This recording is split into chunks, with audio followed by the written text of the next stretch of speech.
Namaste and welcome, beloved mighty companions. We're strapping on our seatbelts again for straight up. Yeah, I was talking to Jesus and this morning in the shower, and he was really showing me how much we can't see that we're already heaven until we see how much we really like hell and desire it as experience. The desire for the experience of hell. You can ask him about it. Jesus, do I desire an experience that hell is real? Until that energy, that desire for that experience is cleared from the subconscious mind through miracles, through looking directly with Jesus. Heaven will seem very fleeting, that joy, that infinite joy of true identity. This consciousness likes that little no to God thing. Likes to play in the currency of no. I know more than God. So today we start with the light of infinite being with each other. We're bearers of light to each other through this joining. To see that there's only light. The only thing we can share is light. You can see how in the play of consciousness, we want to share all kinds of things. We want to share cookies. You know, can I have some potato chips? No, or yes, or can I borrow your hose? Yet all of the whole love of God can be in that expression. It's not a limitation unless there's a decision to experience it. Or if it's used by the ego to say it's my hose, that there's an I that owns a hose, that there's someone there. That sense of ownership, just ask, that's trying to usurp the power of God, to say I can own something. You can ask Jesus, when I think I own something, does that mean I'm usurping the power of God, trying to have an experience? As we've spoken before, it's not owning the hose, it's letting the hose own us, or whatever object it is. It's owned by, it's the miscreation of a form that seems real and then pretending like it belongs to a someone. And so when Jesus comes to us for the tinker toys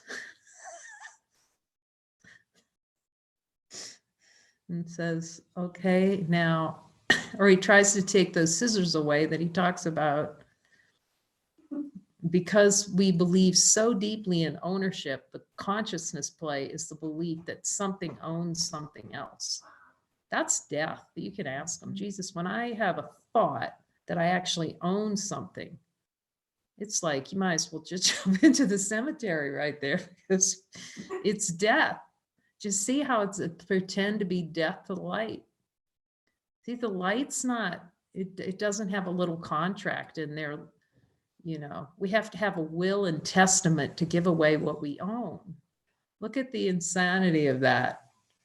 Like, okay, we're going to work on, and then all the family comes together and fights over what the dead owned, because they own it. You know, it's mine. And I think of the insanity of that. The light, is the light going to somebody's funeral and waiting to see what they're going to get? It's that getting mechanism. I need to get something. I'll be fulfilled. I'll be saved if I own another object. You start seeing how heavy that is. That's a ton of bricks, which is a really nice start to lesson 343, because I am not asked to make a sacrifice to find the mercy and peace of God. That's going to be the first thing that's going to come up. You can ask Jesus, is that the first thing? As soon as I start going in, that's why we don't listen. That the famous line, he's going to tell me something I don't want to do. He's going to take away my tinker toys, the idea that heaven, the only purpose is to come and steal all the goodies.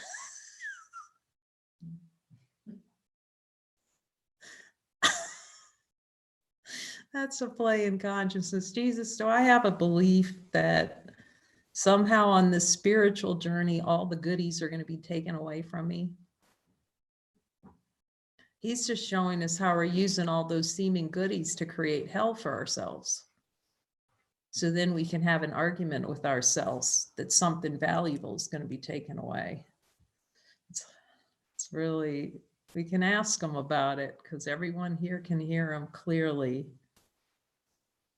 The desire for sacrifice. Jesus, is there a desire for sacrifice on the spiritual journey, to feel like I'm going to be sacrificing if I start looking at who I am?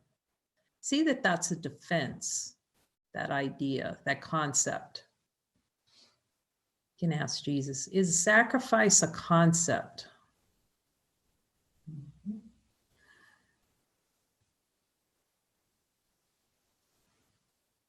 Is it a self-created hell?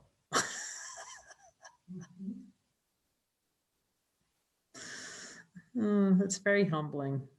It's a happy humbling, though, to see how sacrifice plays. Everything about the ego that's its middle name. The ego's middle name is sacrifice.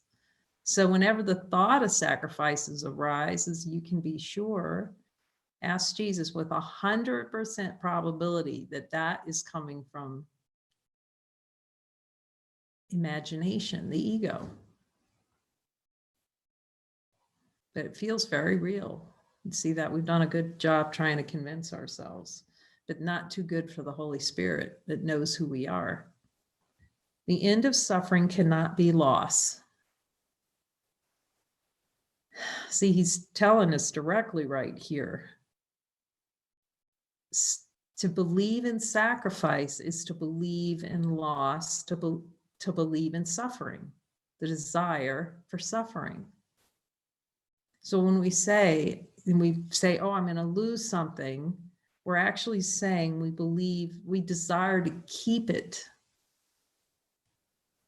We desire to keep the ego and sacrifice God at the altar.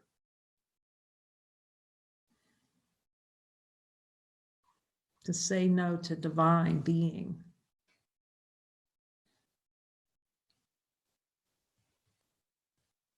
The gift of everything can be but gain. So Jesus, do I have a desire for an experience of sacrifice? And it's really sacrificing my recognition of God. That's what sacrifice is. See, the ego turns that and goes, okay, I'm going to sacrifice objects.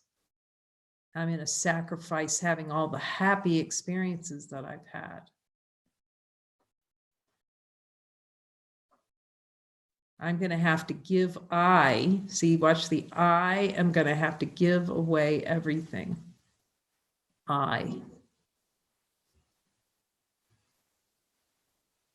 Does the light know, even have a clue about giving something away? The infinite light of being.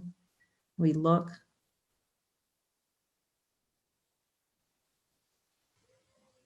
Is it writing a will? Or is it everything? See that the light of divine being is everything and nothing at the same time. There's nothing in there. There's no object. When we say everything, see, there's no words to describe it. We can use that term, but there are no things in the light. Are there any things, objects? So we're fighting to keep the concepts of objects alive, which is really death, believing that concepts are salvation. You can ask Jesus, are concepts salvation? So do I believe concepts, sacrifice is a concept? Ask Jesus, is sacrifice a concept? It's a concept that's being used to preserve a sense of identity. You can ask him, is suffering a concept? Is it a little dream?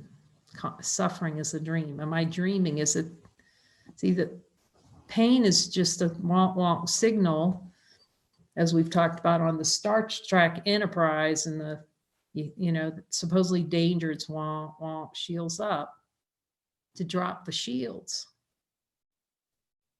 The defense against truth. Sacrifice is a defense against God in the recognition of divinity. It's like sacrifice is the desire to keep suffering alive in the mind, which is death. The belief in sacrifice. Jesus, is there any, let's just look, any desire for an experience of sacrifice in spiritual awakening?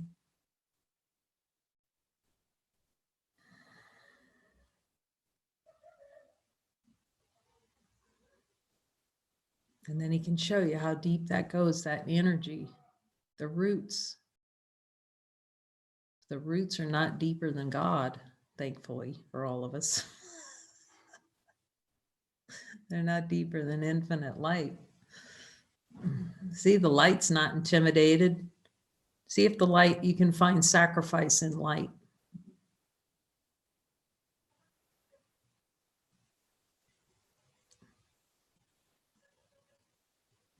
Mercy and peace of God. Mercy is giving over sacrifice as the concept over to the light and see if it can survive in there. That's being merciful, self-merciful. Ask Jesus.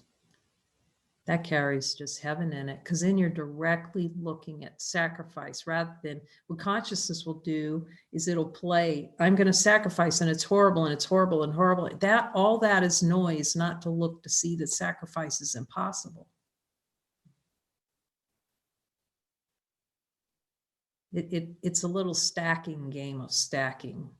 Then this is going to happen and that, this, and it tries to go up instead of look underneath directly to say, wait a minute, light, does light know sacrifice?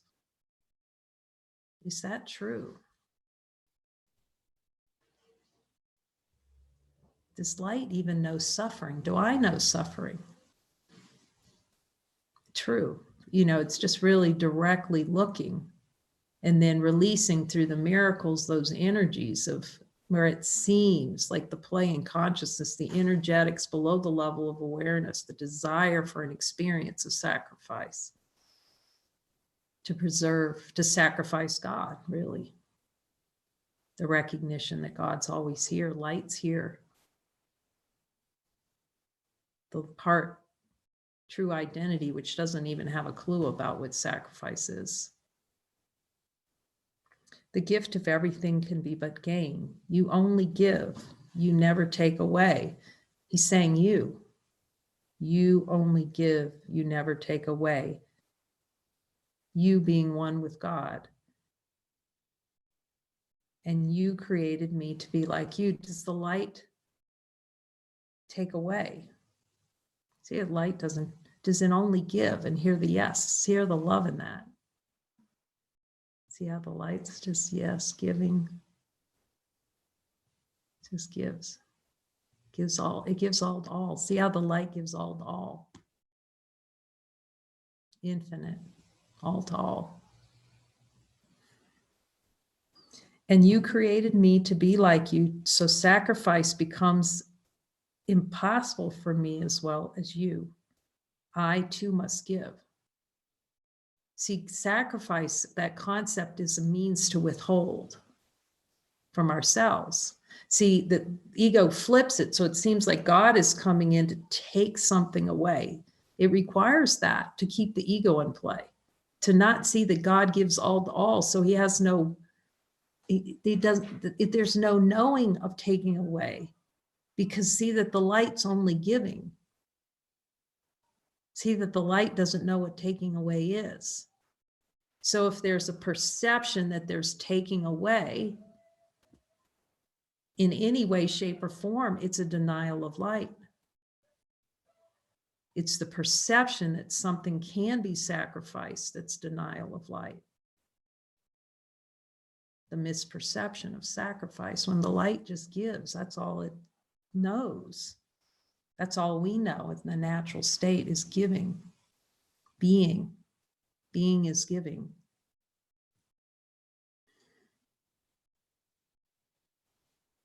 I too must give. Ask them, Jesus, is that my function to give?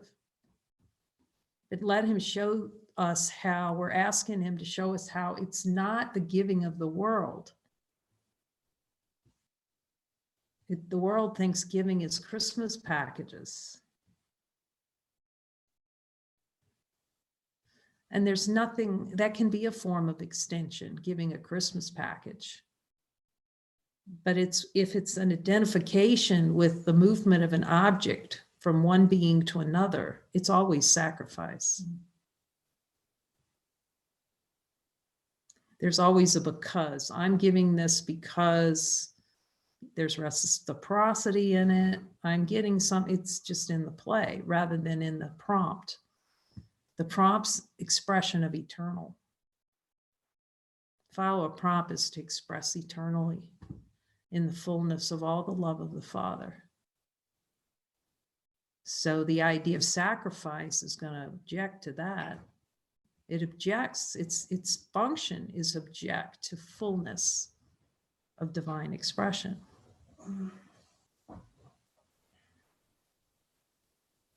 You created me to be like you, so sacrifice becomes impossible for me as well as you. I too must give, and so all things are given unto me forever and ever. We can just ask the light, and the light of divine being and honesty of God. Are all things given unto me forever and ever? And hear the yes. So if all things are given unto me forever and ever, let's just put the thought of sacrifice in forever and ever and see, do those go together? The whole concept of sacrifices, put that in the light and see, is the light, like, does not compute on that hard drive at all. Sacrifice.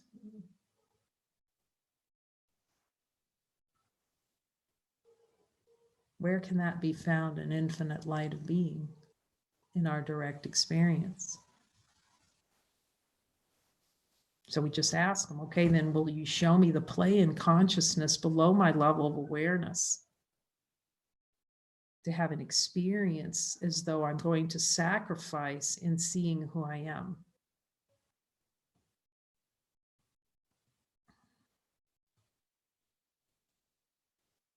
That there's some loss in recognition of light,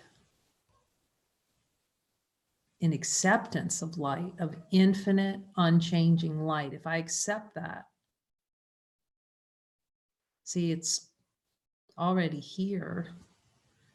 As we said, we can just go running and try to hide under tables and chairs and tear out the inside of a refrigerator like the Joker and crawl in there and just look, is the light still in there with us? The light doesn't go anywhere. It's the only reliable, it's the only thing that's reliable. We think the ego's reliable. Jesus, have I tried to make the ego reliable and feel that you're unreliable? And come up with all kinds of excuses why Jesus is unreliable. Jesus, you are just not reliable because you're not giving me what I want. You're going to ask me to do things I don't want to do. It's hilarious because when you really start looking with Jesus, you just see you've been a little puppet doing all kinds of things you wouldn't want to do. I called it the body jobs. I just started noticing I was doing all these body jobs, you know, it was just like, well, so much that's unnecessary. Just out of habit, old habits, just puppeting, a little ego puppeteer going around and then fighting over, you know, if whether a pot's going to be 6 inches over or to the left, or having a big argument over it. Excuse to argue. But then we can see the play of it in its innocence.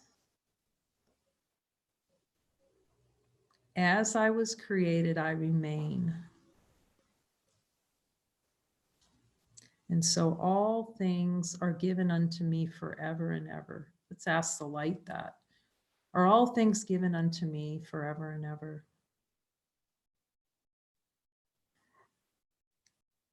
As I was created, I remain, Jesus.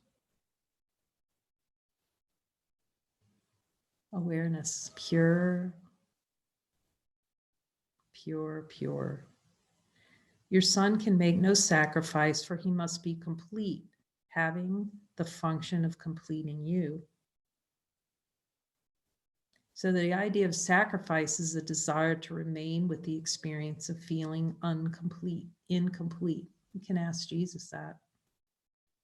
So when I'm feeling sacrifice, that's a desired experience to feel incomplete.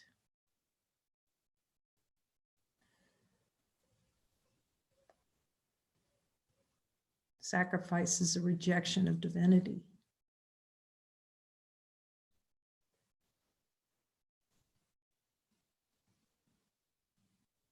It's an attachment to form, that form is safety and comfort and salvation.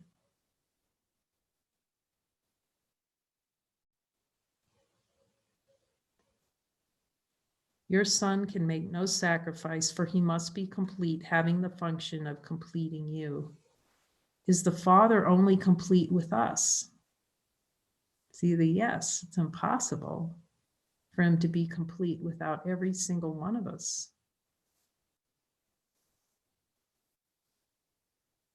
I am complete because I am your son. I cannot lose, for I can only give, and everything is mine eternally. In the light of divine being and honesty of God, is everything mine eternally in my direct experience.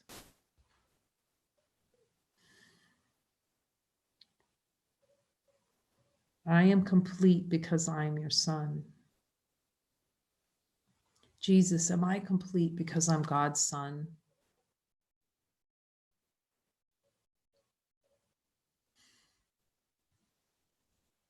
God says, I wouldn't have it any other way.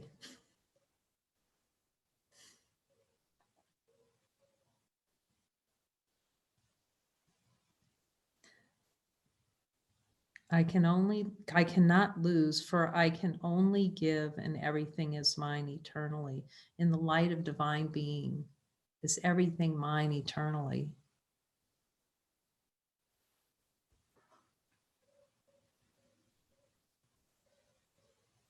So we would focus on the ephemeral, the changing, and insist that that's salvation. Jesus is the ego, the insistence that the ephemeral, the passing, is salvation.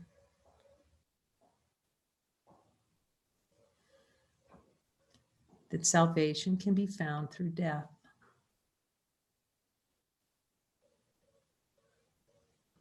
That's sacrifice.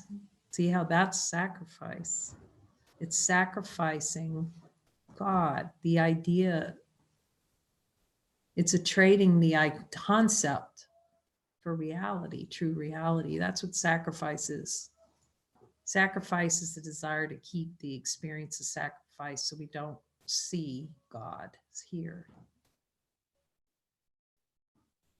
The mercy and the peace of God are free. Let's ask Jesus that. That's mercy. He's just like reminding me how everything gets turned into a little concept, a little paper tiger. You know, that little origami where you take a piece of paper and then you fold it into some kind of shape. That's what we like doing with thoughts. We like to fold them into some kind of shape to make them scary.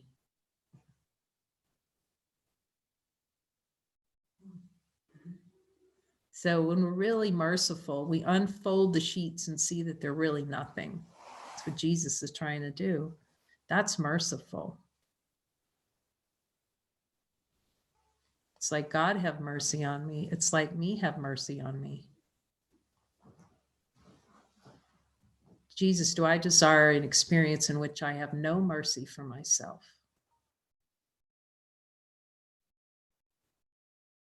He says it's unmerciful to not accept forgiveness quickly. That's unmerciful.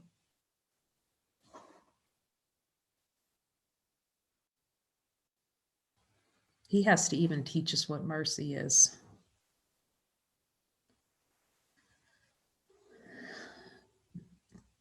Because we think mercy comes at a cost. Does God's mercy come as, see, we believe God's mercy comes at a cost. Wow, that's deep. And he's saying right here, the mercy and peace of God are free. We feel we must pay the price, some kind of price. And he's saying, no, there's no price to be paid for infinite. It's the only thing that's free, truly. We get excited about a buy one, get one free. Look, I get this free.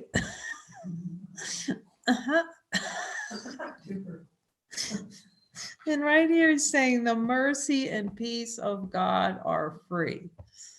See how confused the mind plays? We get excited about a free gift in the mail.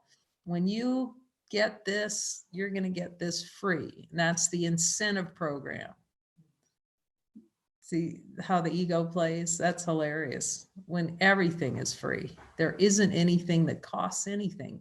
Even the thought, look how we talk about, if you buy something, it costs this, you know, it's already in the horizontal exchange factor. The belief that money actually buys something. That money goes out and it has some kind of power, which denies the mercy and peace of God, actually. Salvation has no cost. Now, here's a good one. Let's ask them about this. Jesus, is there any desire for an experience below my level of awareness that salvation has a cost to it?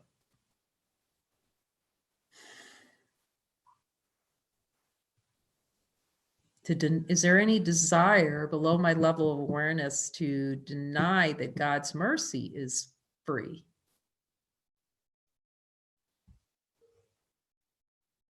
A desire for not being merciful of myself to accept the correction immediately. That's a good one to look at him with. Any desire to be unmerciful and not immediately accept God's mercy. That's usurping the power of God, actually.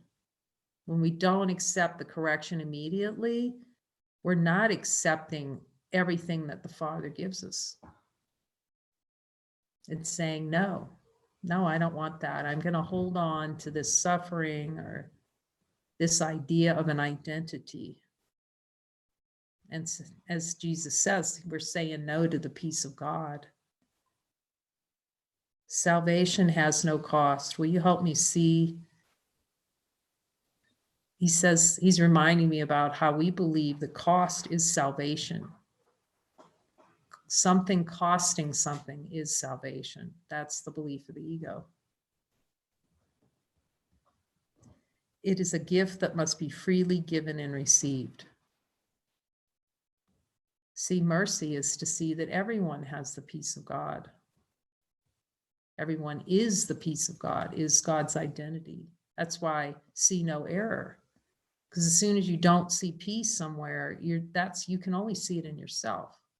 You can't look over at a brother and go, he's not at peace. Because as soon as you do that, the only way that there's no peace is here.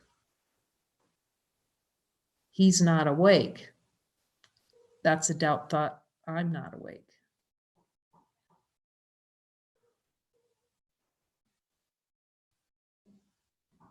It's see how unmerciful that is of ourselves. To see a brother is not awake is to be unmerciful with ourselves. That's a whole new way of looking at unmerciful. And see no error. That's no mercy. To see a brother than anything less than infinite light is to see ourselves as less than infinite light. It's to put a cost on salvation. It is a gift that must be freely given and received.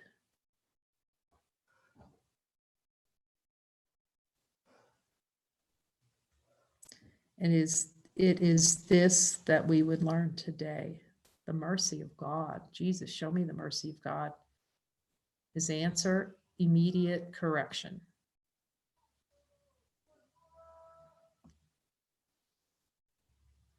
And that the correction's actually here before the need for correction can even be thought about. Light's always here.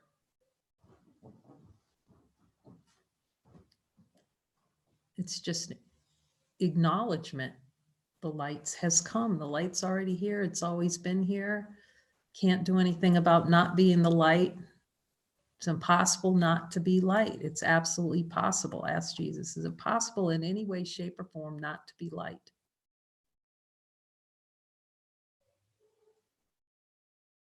Even if I stack up every tinker toy of the world, am I still the light? He says, but if you believe a single tinker toy is real, you will suffer. You think one teeny tiny, but what about this little tinker toy? You know, that's what Jesus, how about this little tinker toy?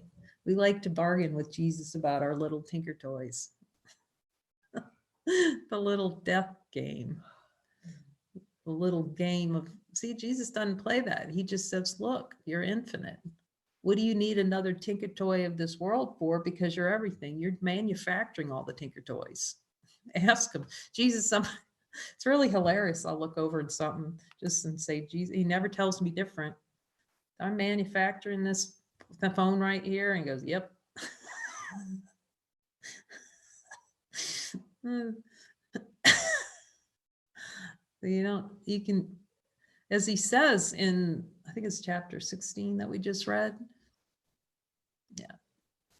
You can, consciousness manufactures an unlimited number of tinker toys.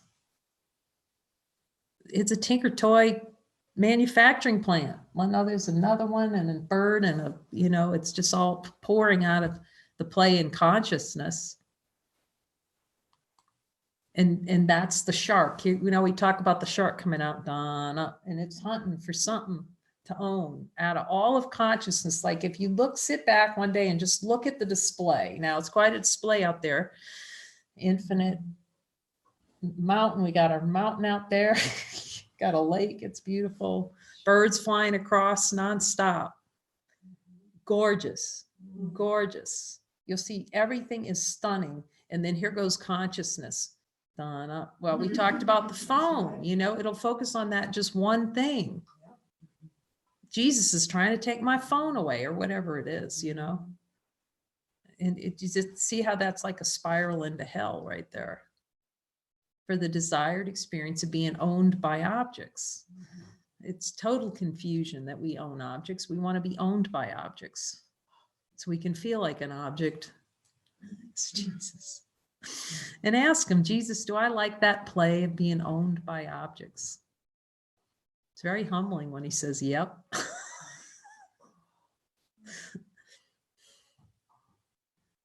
It's just helpful to be reminded that infinite light of being, the only thing that we share, doesn't know what an object is. Doesn't know what an object is. Unknown.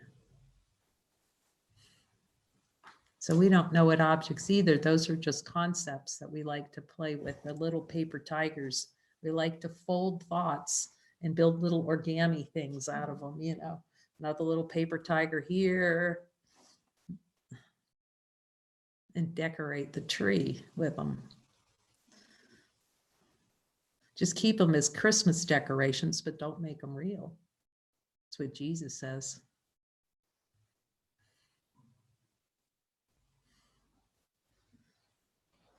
Amen to that, Jesus. I give all idea of sacrifice concept over to you. Amen.